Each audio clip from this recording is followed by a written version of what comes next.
In this video, we want to dig a little bit deeper in understanding where the individual demand curve comes from.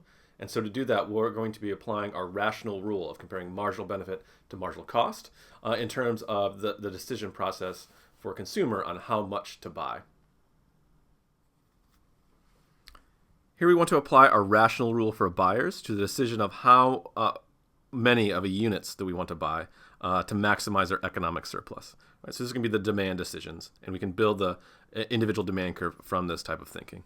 So remember, our rational rule for buyers will be buy more of an item if its marginal benefit is greater than or equal to the price. So as long as marginal benefit is greater than the price, greater than the marginal cost, in the marginal cost comparison here, the cost to the consumer is going to be the price to buy that good. As long as the marginal benefit is greater than the price, buy it. If the marginal benefit is equal to the price, stop, don't buy it. And if the marginal benefit is less than the price, don't buy it. That causes your surplus to go down. Okay. All right. So the thinking here is that we want to take decisions of like how many to buy. This will be like how many gallons of gasoline should I buy? We want to break them up using that marginal principle, comparing marginal benefit to marginal cost.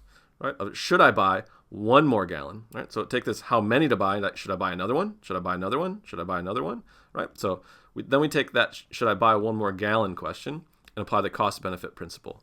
And now we're going to compare marginal benefit to marginal cost. And in this case, marginal benefit to price.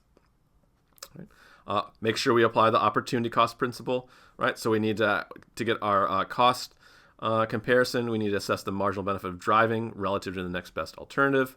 Right, that's going to apply our rational rule for buyers here. Buy one more gallon if that marginal benefit is greater than or equal to the price. Stop when they're equal. Don't buy it if that marginal benefit is less than the price. So let's do a practice of what this rational rule might look like in a graph that you might see on an exam. So I'll show you a graph like this, where we have its demand for pizza. We have price per slice of pizza on the y-axis, and we have the quantity, the slice of pizzas on the x-axis. And we have an individual demand curve. This is for Leonard.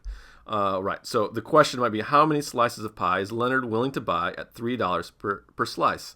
And so you would want to apply the rational rule there, comparing marginal benefit to marginal cost of the first slice, second slice, third slice, etc., all the way on, to figure out how many he wants to buy. So why don't you pause here, take a few seconds to come up with your decision, and then I'll come back and walk you through this graph.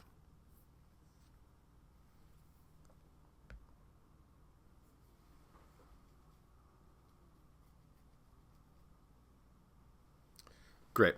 So let's start off with our marginal cost, and in this case, the marginal cost will be $3. So let's just put a line here for price, and that price is equal to the marginal cost side of our comparison. Now, where are the benefit side? The benefit side are the height of the demand curve, remember. Demand is equal to marginal benefit, or the willingness to pay. They all mean the same thing. Okay? And so what we need to do is compare for each individual slice the marginal benefit, height of the demand curve, to the height of the price curve, which is the marginal cost. So for that third slice, marginal benefit, $4 is greater than marginal cost, $3. Yes, we should buy that third slice. Now we move to the next slice, the fourth slice. Is the marginal benefit greater than the marginal cost? Yes. Height of the demand curve is greater than the price line. We should buy that fourth slice.